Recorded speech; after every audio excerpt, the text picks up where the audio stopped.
Assalamualaikum warahmatullahi wabarakatuh. Ismi Nu'afina Zakira binti Abdul Halim min IC wa103DB. Sa'aridu ahda Khulafa ar-Rashidin. Al-Khulafa ar-Rashidun hum Abu Bakar as-Siddiq wa Umar wa Uthman wa Ali radhiyallahu anhum. Kanu yatawalluna al-khilafah tabaqan lil manhaj al-islami wa tabaqu ahkamu islami tatbiqan kamilan.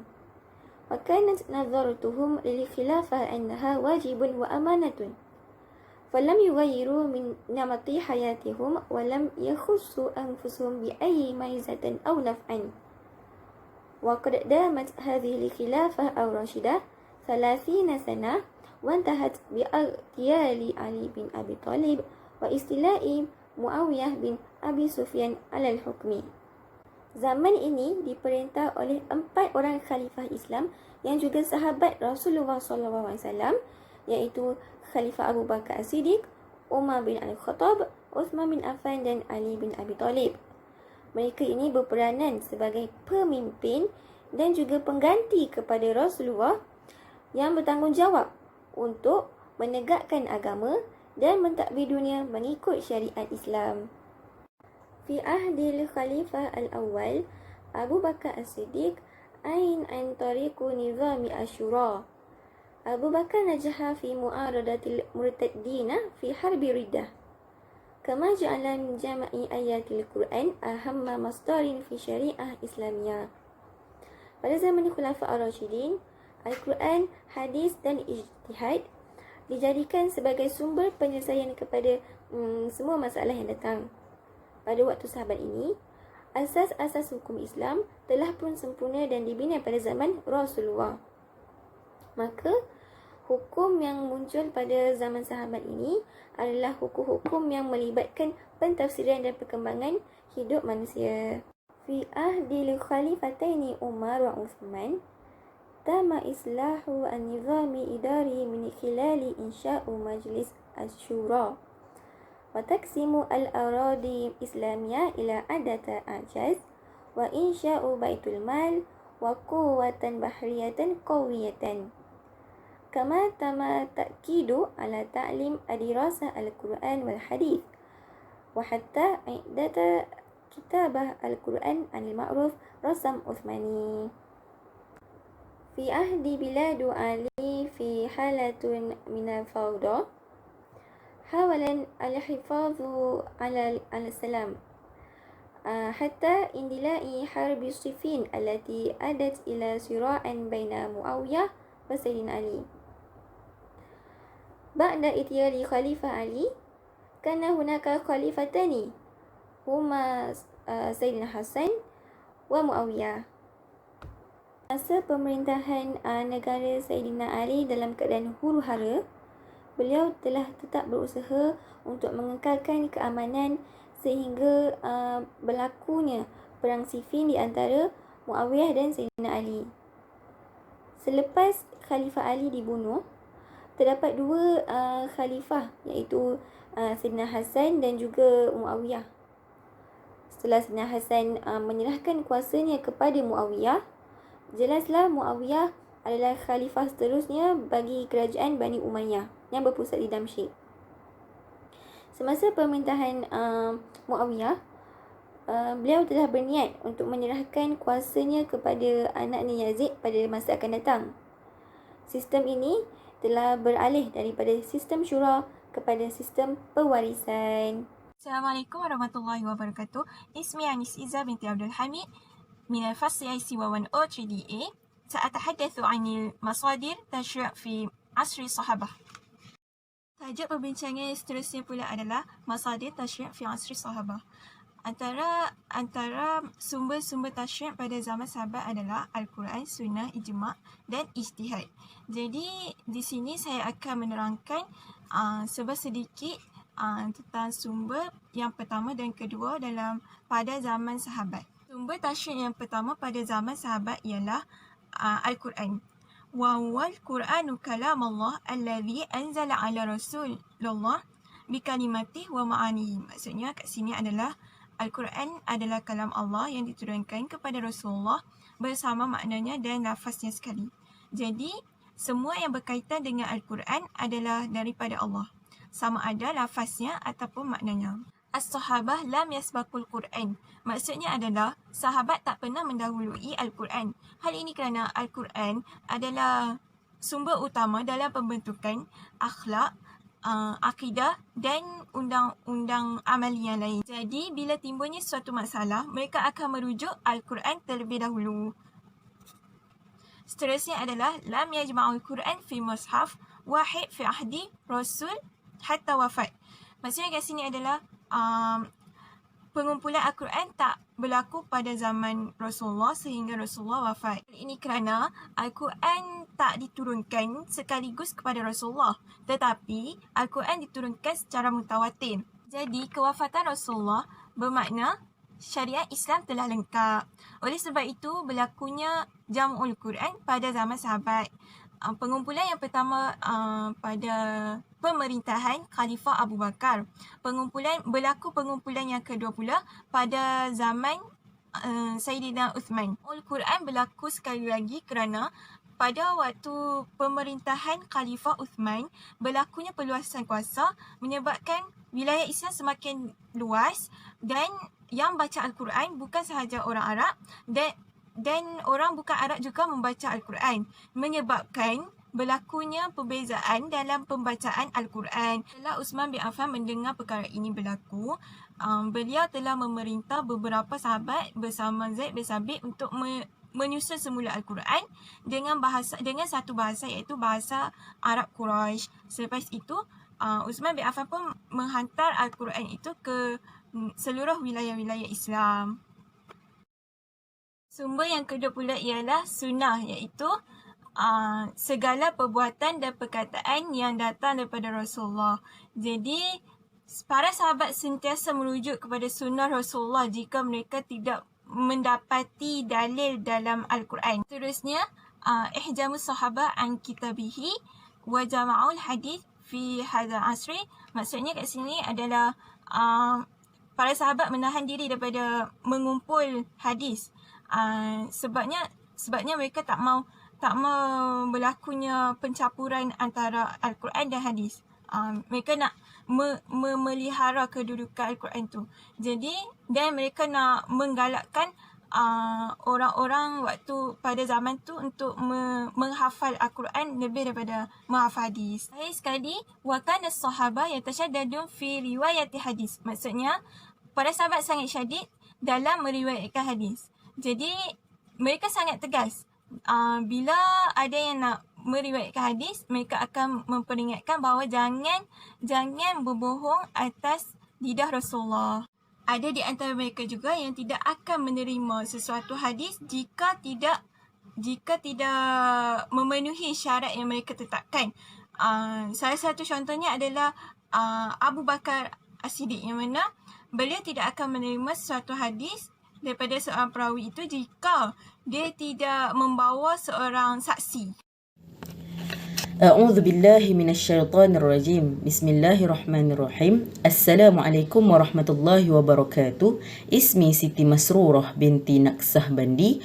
Askunu fi Rawang Selanjur. Ana minal fasli IC 1103DB. Sa'utahaddithu an al-masdar al-thalis fahuwa al-ijma' wal-ijtihad. Bismillahirrahmanirrahim. Baiklah, saya akan sambung dengan sumber yang ketiga, iaitu al-ijma', yang mana al-ijma' wa huwa masdar al-thalis litashri' ba'da al-Quran wa sunnah wa wajara faqat fi ahdi sahabat ba'da wafati Rasulil Karim. Baiklah, al-ijma' ini adalah sumber perundangan yang ketiga selepas Al-Quran dan As-Sunnah, dan juga ijma' ini mula berlaku pada zaman setelah kewafatan Rasulullah sallallahu alaihi wasallam. Yang keduanya, wa huwa itfaqus sahabat ala hukum ma'ina idza lam yujidu nas fil Quran was sunnah fil mas'alah al-ma'rudah. Maksudnya, ia adalah satu kesepakatan bersama antara sahabat ke atas sesuatu hukum ataupun masalah yang tiada nasnya ataupun tiada sumber yang kita boleh dapati daripada Al-Quran ataupun As-Sunnah. Baiklah, yang ketiga, على سبيل المثال أبو بكر وعمر في حكومتهما إذا ظهور مشكلة فارجع أولا إلى النص في القرآن إذا لم يكن هناك شيء ابحث عنه في الحديث فإذا لم يجدوا يجتهدون بمشورة بين الصحابات. Contohnya, pada zaman pemerintahan sahabat seperti Saidina Umar dan Abu Bakar, mereka akan mengeluarkan apabila sesuatu masalah itu muncul, mereka akan merujuk kepada Al-Quran dahulu. Sekiranya tiada, maka mereka akan rujuk kepada Al-Hadis. Dan sekiranya tiada di dalam hadis juga, maka mereka akan bermusyawarah ataupun berkongsi idea untuk mengeluarkan hukum tu. Sesuatu hukum. Okey, baiklah. Sahabat, Al-Ijma' ini adalah satu kesepakatan para sahabat mengenai ketetapan tertentu jika tiada di dalam Al-Quran dan As-Sunnah sesuatu masalah itu dikemukakan. Jadi ijma' ini adalah persepakatan antara sahabat setelah mereka bermusyawarah untuk mengeluarkan sesuatu hukum. Okey, baiklah, saya sambung dengan yang keempat. Sumber yang keempat iaitu al-ijtihad. Al-ijtihad huwa badhilul jahdu fil istinbat al-hukum asy-syar'i mimma i'tibilirah asy-syari' dalilan wa huwa kitabullah wa sunnatun nabi sallallahu alaihi wasallam.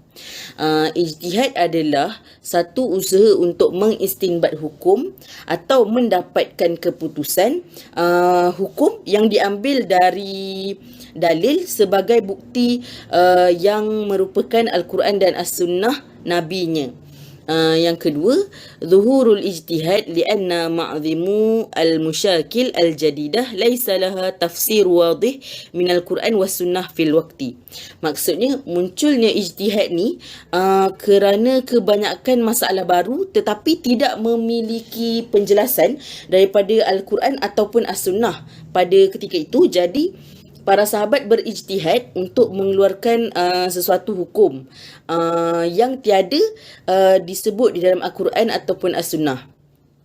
Seterusnya, al-ijtihad fi asir rasul kana lahu marji'u yasubih au yunakkiruhu wa imma fi asri ba'di rasul fala marji'u lah. Ijtihad di era Rasulullah. Ada Rasulullah yang boleh menjadikan rujukan pada setiap pandangan yang dikeluarkan atau membetulkan atau menafikannya. Kiranya pada zaman Rasulullah masih ada, Rasulullah boleh memberi pendapat sendiri untuk membetulkan atau mengeluarkan atau memberikan pandangan Rasulullah sendiri tentang sesuatu hukum. Jadi Rasulullah boleh membetulkan hukum tersebut ataupun menafikannya sekiranya ianya salah ataupun tidak boleh digunakan. Tetapi pada era setelah kewafatan Rasulullah sallallahu alaihi wasallam, maka tidak ada rujukan lagi kerana Rasulullah sudah pun wafat. Semua ijtihad sahabat berdasarkan Al-Quran, As-Sunnah dan Ra'yi, iaitu pandangan mereka sendiri. Kiranya pada setelah Rasulullah wafat, para sahabat berijtihad antara mereka sendiri dengan iaitu mereka memberi pandangan mereka sendiri dan juga mereka menggunakan Al-Quran dan As-Sunnah untuk mengeluarkan sesuatu hukum kerana pada ketika itu Rasulullah SAW sudah pun wafat. Jadi mereka tiada sumber untuk ataupun tiada rujukan untuk mereka bercerita sekiranya sesuatu masalah itu muncul untuk mendapatkan solusinya. Bismillahirrahmanirrahim. Assalamualaikum. Ana Nur Amira Wahida binti Nasharuddin minal FAS IC 1103DB. Sa'atahaddasu an ijtihad sahabat. Antara ijtihad sahabat yang berlaku selepas kewafatan Rasulullah sallallahu alaihi wasallam ialah pelantikan Abu Bakar sebagai khalifah, solat tarawih, dan yang terakhir ialah iddah bagi wanita mengandung. Maksudnya, ta'yin khalifah Abu Bakar. مشكلة القيادة مشكلة وأجهها الصحابة لأول مرة بعد وفاة النبي صلى الله عليه وسلم. Okey, di sini masalah kepimpinan merupakan permasalahan yang pertama kali dihadapi oleh para sahabat selepas kewafatan Rasulullah SWT. Kaum yang terlibat dalam perselisihan itu ialah kaum Muhajirin dan Ansar. Hal ini kerana kaum Ansar ingin menjadikan kepimpinan itu daripada kaum mereka sendiri. Namun tindakan yang begitu cepat diambil oleh Abu Bakar, Umar dan Abu Ubaidah untuk menyelesaikan perselisihan tersebut walaupun perlu melalui perdebatan dan proses memahami antara satu sama lain. Ba'da dhalik tamma antakhabu al-khalifah li Abi Bakar alladhi halla muhil an-nabi qabla maut an-nabi fi imamah salata muslimin. Yang bermaksud akhirnya pemilihan khalifah itu diberikan kepada Abu Bakar yang mana sebelum kewafatan Rasulullah beliau pernah menggantikan Rasulullah dalam memimpin solat kaum muslimin. Ta'yin Abu Bakar khalifah bainin fi sakinah Bani Sa'idah allati tusamma bi'ah Hashasha wa thaniyan fil Masjid An-Nabawi bil Madinah Al-Munawwarah al-ma'ruf baiti umum. Yang bermaksud pengangkatan Abu Bakar sebagai khalifah berlangsung melalui dua kali bai'ah. Pertama di Sakifah Bani Sa'idah yang disebut dengan bai'ah Khasyah dan kedua di Masjid Nabawi di Madinah yang dikenali dengan bai'at umum. Dalam pidato kenegaraan yang disampaikan pada bai'at umum, dia mengatakan, taatilah saya selama saya taati kepada Allah dan Rasulnya, dan bila saya derhaka kepada Allah dan Rasulnya, jangan patuhi saya. Dengan adanya pidato beliau, ini kita dapat mengetahui bahawa ada golongan yang tidak taat pada Allah dan Rasulnya. Sang Khalifah akan mengambil tindakan yang tegas. Pernyataan ini membuktikan bahawa ketika pemerintahannya terdapat golongan pemberontak dan golongan yang enggan membayar zakat. Abu Bakar mengambil tindakan yang tegas terhadap pemberontakan tersebut untuk menumpaskan mereka yang memberontak. Ba'da zalik solat tarawih wa mimma yunasib ila Umar jama'an nas liada solat tarawih jama'ah, yang bermaksud dan dari apa yang dikaitkan dengan Umar, mengumpulkan orang untuk mengerjakan solat tarawih secara berjemaah. Terdapat riwayat mengenai kebangkitan Nabi di bulan Ramadan. Beliau melakukan solat berjemaah bersama para sahabat. Namun begitu kemudian beliau meninggalkannya kerana beliau berasa khawatir akan ditetapkan sebagai satu kewajipan untuk mereka. Hal ini kerana pada zaman Rasulullah mereka menunaikan solat tarawih secara bersendirian, manakala pada zaman kepimpinan Abu Bakar dan permulaan daripada kepimpinan Umar, Umar keluar pada satu malam dan ia melihat orang-orang solat secara terpisah-pisah dan sendiri. Lalu ia berkata, alangkah baiknya jika aku mengumpulkan mereka di bawah satu imam. Kemudian, Umar memerintahkan Ubay bin Ka'ab untuk memimpin solat dan ia pun melaksanakannya. Kemudiannya, Umar keluar semula dan mendapati mereka solat secara berjemaah dengan diimani oleh Ubay bin Ka'ab. Maka dia pun senang hati melihat perkara tersebut. Sebagaimana yang dinisbahkan kepada Umar juga adalah penambahan jumlah rakaat dalam solat malam pada bulan Ramadan ataupun pada bulan lain di atas 11 rakaat sehingga 20 rakaat atau lebih. Ini adalah sesuatu yang tidak ada persetujuan sebelumnya. Terdapat riwayat di dalam Asy-Syahihain dari Aisyah bahawa pada suatu malam Rasulullah pernah keluar untuk menunaikan ibadah solat di masjid dan para sahabat mengikuti cara beliau melakukan ibadat solat tersebut. Kemudian pada malam kedua Rasulullah keluar lagi dan mengikuti solat beliau.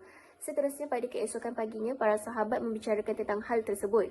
Kemudiannya pada malam ketiga beliau keluar lagi untuk solat di masjid dan ramai manusia yang berada di masjid untuk mengikuti solatnya. Pada malam keempat, masjid dipenuhi oleh manusia tetapi Rasulullah tidak menghadirkan diri sehingga subuh. Selepas selesai solat subuh, beliau menghadap ke arah para jemaah kemudian bersyahadat dan bersabda yang bermaksud, amma ba'du, sesungguhnya aku tidak khawatir atas perbuatan kalian pada malam tadi, tetapi aku khawatir jika solat malam diwajibkan ke atas kalian dan kalian tidak mampu untuk mengerjakannya. Seterusnya di dalam Al-Muwatta, Imam Malik meriwayatkan dari Zaid bin Umar yang berkata bahawa orang-orang zaman Rasulullah melakukan qiyamul lail sebanyak 23 rakaat. Umar menyimpulkan dari diamnya Nabi SAW atas perbuatan orang-orang yang melakukan solat bersama beliau pada malam 3 pertama sebagai disyariatkannya berjemaah dalam melakukan solat tarawih. Rasulullah tidak suka perbuatan mereka tersebut kerana khawatir ia akan menjadi amalan yang wajib buat mereka. Ketika Nabi wafat, kekhawatiran tersebut sudah tidak ada lagi, maka Umar melihat solat berjemaah ketika solat tarawih adalah lebih baik. Hal ini kerana berjemaahnya orang-orang di bawah satu ketua seorang imam menjadikan solat mereka lebih bersemangat. Assalamualaikum warahmatullahi wabarakatuh. Ana Nur Aina Afifah binti Abdul Aziz minal fasli IC 1103DB. Saat hadisu an al-sifat al-ijtihad sahabat. Jadi, pada zaman Rasulullah SAW, para sahabat telah diberikan keizinan untuk berijtihad ketika mereka menghadapi satu masalah yang tidak mempunyai nas yang terperinci. Dan Rasulullah pula memainkan peranannya untuk memberi pengesahan kepada ijtihad sahabat itu melalui apa yang ada dalam syariah. Lepas kewafatan Rasulullah SAW, ijtihad sahabat ini banyak digunakan kerana wahyu Rasulullah tidak lagi diturunkan dan hadis tidak lagi bertambah. Namun, masalah pada umat Islam semakin hari semakin bertambah. Jadi, ijtihad sahabat ini diperlukan untuk menyelesaikan masalah tersebut. Antara ciri-ciri ijtihad, saya bagikan contoh seperti Abu Bakar. Abu Bakar apabila menghadapi satu masalah baru dan masalah itu tidak dapat ditemukan dalam Al-Quran dan As-Sunnah, maka beliau akan mengumpulkan para sahabat untuk bermesyuarah untuk menentukan hukum yang baru bagi masalah yang baru itu. Para sahabat akan menetapkan satu hukum melalui cara perbandingan atau mencari persamaan dalam ketentuan hukum yang ada penjelasannya dalam nas. Konsep itu dikenali sebagai qiyas. Ini bermaksud apabila umat Islam menghadapi satu masalah yang baru, para sahabat akan merujuk hukum dari Al-Quran dan As-Sunnah terlebih dahulu, dan seandainya tidak ada, barulah mereka berijtihad untuk mencari hukum yang baru. Selain itu, para sahabat sangat berhati-hati dalam mengeluarkan pendapatnya. Sebagai contoh, Abu Bakar. Abu Bakar apabila mau mengeluarkan pendapatnya, Abu Bakar akan berkata, ini adalah pendapatku. Jika benar daripada Allah dan jika salah daripadaku, saya memohon maaf atas kesalahanku. Okey, Umar juga pernah berkata yang seakan sama dengan Abu Bakar. Mereka tahu bahawa mereka pasti ada kekurangan dan yang sempurna itu hanyalah Allah. Tapi mereka menggunakan akal yang Allah berikan dengan sebaiknya untuk berijtihad ke jalan Allah bagi mendapat keredaannya. Hal ini menunjukkan betapa pentingnya ijtihad sahabat ini. Kerana ketika Rasulullah SAW masih ada, Rasulullah SAW mengajar para sahabat untuk bermujtahid. Ini dapat dibuktikan dalam hadis riwayat Ahmad yang bermaksud Rasulullah SAW bertanya, apa pendapatmu jika kamu berkumur dengan air sedang kamu dalam keadaan berpuasa? Maka aku berkata, tidak mengapa hal yang demikian. Maka Rasulullah bersabda, maka untuk apa ada pertanyaan? Jadi dalam hadis ini menunjukkan bahawa Rasulullah membiarkan pertanyaan Umar kerana Rasulullah mahu mengajar Umar untuk berijtihad dengan cara menganalogikan hukum berkumur ketika berpuasa dengan hukum mencium isteri ketika berpuasa. Maka jelaslah bahawa ijtihad sahabat ini memainkan peranan penting dalam penyebaran ilmu, dan ilmu ini dapat digunakan untuk kefahaman masyarakat pada masa kini. Jadi, apa yang dapat kami simpulkan daripada perbincangan ini, bahawa undang-undang Islam mula berkembang di era para sahabat kerana berlaku perluasan kuasa. Kekuatan Islam pada masa ini berkembang ke negara-negara di sekitar semenanjung Arab. Jadi, ijtihad para sahabat pada ketika itu memainkan peranan yang sangat penting dalam perundangan. Mereka hanya menggunakan Al-Quran dan hadis serta ra'i yang tidak bertentangan dengan syariat dalam ijtihad mereka. Semua ini adalah demi mengutamakan kepentingan maslahah umat Islam.